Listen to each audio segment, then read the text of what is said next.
अस्सलाम वालेकुम नाज़रीन, मैं हूं शेख रहमत अली, आप देख रहे हैं क्राइम टुडे न्यूज़। नाज़रीन, कांग्रेस के सीनियर लीडर मतीन शरीफ ने एक वीडियो वायरल की। उसमें कहा कि जिस तरह से के चंद्रशेखर राव वादे किए थे औक़ाफ़ की जायदादों का तहफ़्फ़ुज़ करने के लिए, वादे किए थे कई बड़े बड़े मुसलमानों के कई ऐसे मसलों को हल करने के, लेकिन अफसोस की बात यह है कि 10 साल होने को आ गए लेकिन कोई वादे में वो मुकम्मल खड़े नहीं उतरे।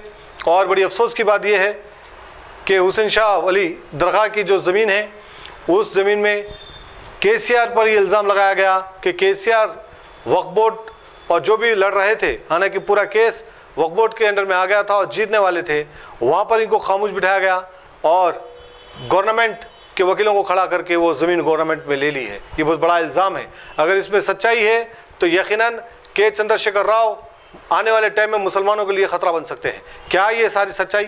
आइए हम सुनते और समझने की कोशिश करते हैं इस रिपोर्ट। अस्सलाम वालेकुम। मैं ऐसे 25 मुकामात की निशानदही किया हूँ जिसके ताल्लुक़ से KCR साहब ने कभी वादे किए थे या उस मुकाम पर ठहर कर वादा किया था या उस मुकाम के ताल्लुक़ से वादा किया था। तो मैं मुसलमानों को उसी मुकाम पर जाके ठहर के KCR साहब के वादे याद दिलाना चाहूँगा। अभी आज मैं हुसैन शाह वली रहमतुल्लाह अलैह की दरगाह के सामने उस ज़मीन पर हूँ जिसकी कभी 1654 एकड़ वक्फ लैंड हुआ करती थी। 2014 से पहले इस दरगाह की ज़मीन पर कुछ लोगों ने कब्जा किया, तो उस कब्जे के बाद 2014 के इलेक्शन में KCR साहब ने मुसलमानों से ये वादा किया कि आप लोग मेरा साथ दीजिए, मुझे इख्तिदार पर लाइए, मैं एक ईंट ज़मीन इन कब्जेदारों से वापस लेके मैं मुसलमानों के वक्फ बोर्ड के हैंड ओवर करूँगा। मुसलमान उनके इस वादे पे भरोसा किए और उनका 2014 में उनको इख्तिदार पर लाए।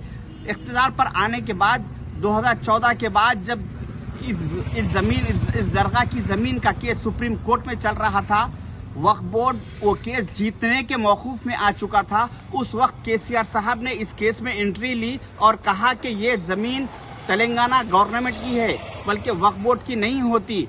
और वक्फ बोर्ड के सारे एडवोकेट्स को और सारे स्टाफ को उन्होंने वार्निंग देके उन्होंने खामोश बिठा दिया और कहा कि सुप्रीम कोर्ट में किसी किस्म का कोई तुम्हारी तरफ से आर्गूमेंट नहीं होना और तुम लोग खामोशी इख्तियार करना। तो उनके इस वार्निंग के बाद वक्फ बोर्ड पूरा साइलेंट हो गया। जब फैसले का वक्त आया 8 फरवरी 2022 को सुप्रीम कोर्ट में, तो वक्फ बोर्ड के एडवोकेट्स ने कोई आर्गूमेंट नहीं किया और KCR साहब के एडवोकेट्स आर्गूमेंट करते हुए ये केस में कामयाबी हासिल की। तो मैं मुसलमानों से ये कहना चाहूँगा कि 2014 से इलेक्शन से पहले KCR साहब ने एक ईंट ज़मीन दिलाने का वादा किया और 2014 के बाद इलेक्शन जीतने के बाद उस ज़मीन पे, सारी ज़मीन पे उन्होंने अपना कब्जा कर लिया। तो ऐसे धोखे खाने के बाद भी मेरा मुसलमानों से ये सवाल है कि क्या आप लोग 2023 के इलेक्शन में फिर KCR साहब के धोखे में, उनके वादों में आएंगे? क्योंकि इस एक ज़मीन से, ये एक दरगाह की एक ज़मीन से, ये आप सियासत पेपर में देख सकते हो, ज़मीन की तफसील आई थी 8 फरवरी 2022 को, जिससे 50,000 करोड़ से ज़्यादा का मुसलमानों का KCR साहब ने नुकसान किया। तो मेरी गुजारिश है कि आप लोग KCR साहब के वादों में मत आइए। शुक्रिया, खुदा हाफिज। मजबूत और पायदार, दिलकश और दिलनशी शादी के फर्नीचर का सबसे बड़ा शोरूम अब Shastripuram king colony main road के पुरसुकून माहौल में। पसंद फरमाइए आपकी शहजादी के लिए खूबसूरत जहेज का मुकम्मल फर्नीचर सिर्फ 29,999 रुपए में। जी हाँ, 29,999 रुपीज। जी हाँ, फख्र हिंदुस्तान सदर मोहतरम बैरिस्टर असदुद्दीन अवैसी साहब के मकान के बिल्कुल करीब आपका अपना HKGN फर्नीचर्स।